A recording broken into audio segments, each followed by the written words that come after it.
find your own personal bookshop from sunrise till twilight, or what the locals call Dimpsy Light, making recommendations to customers, called hand-selling to those in the know, lovingly wrapping a customer's new book and sending them off with a smile on their face.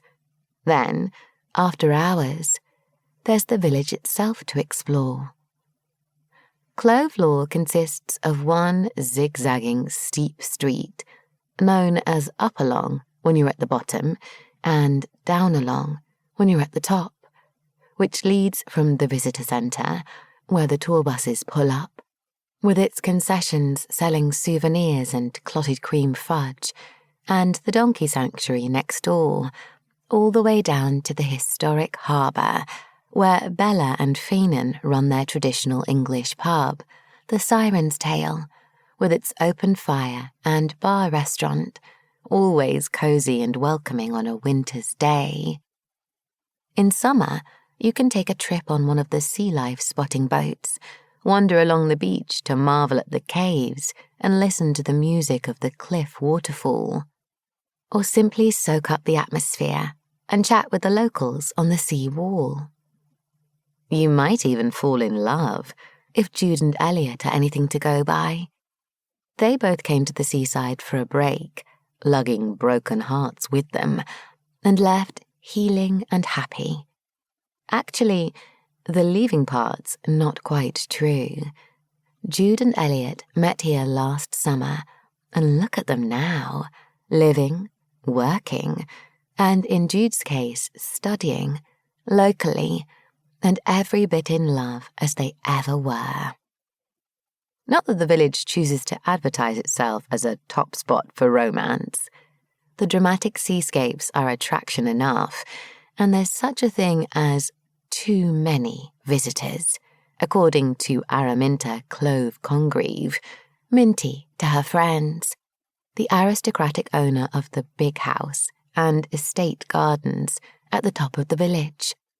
She's slowly coming to terms with being skint and single since forever, up there in her grand old country pile, and trying to modernise, if a little reluctantly, to help turn the village into a tastefully desirable destination. Sure, maybe there isn't loads to do in Clove Law, very little in the way of water sports or nightlife, and the beach is pebbly, not ideal for sun worshippers. Most are day trippers or weekenders enjoying dinner, bed and breakfast at the pub, but the bookshop holidays help bring guests in for 2-week stays, long enough for them to feel a valued part of village life. Plus, it's cheap. With a bit of saving up, a bookshop vacation isn't really out of the reach of anyone, if you can get away from your own life for a while, and if you've been quick off the mark and secured yourself a spot on the waiting list, almost 3 years long now.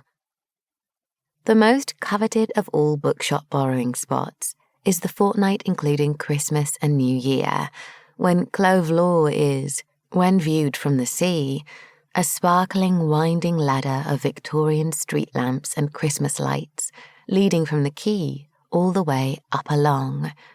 Not a single building is permitted to go undecorated, not if Minty has anything to do with it. It's been the way we do things for as long as Minty can remember, and traditions must be upheld. This year, the December frosts have loaned the strings of lights and the Christmas wreaths on every cottage door an extra special silvery lustre. Picture the dreamiest winter by the English seaside Instagram post you've ever seen, or the most nostalgic old English jigsaw puzzle your granny ever completed, and you'll be halfway to knowing how magical and idyllic the village looks this month, with smoke curling from each chimney pot, and the big twinkly Christmas tree by the harbour welcoming in the short, precious midwinter days. Juan de Morisco, the owner of the Borrow-a-Bookshop,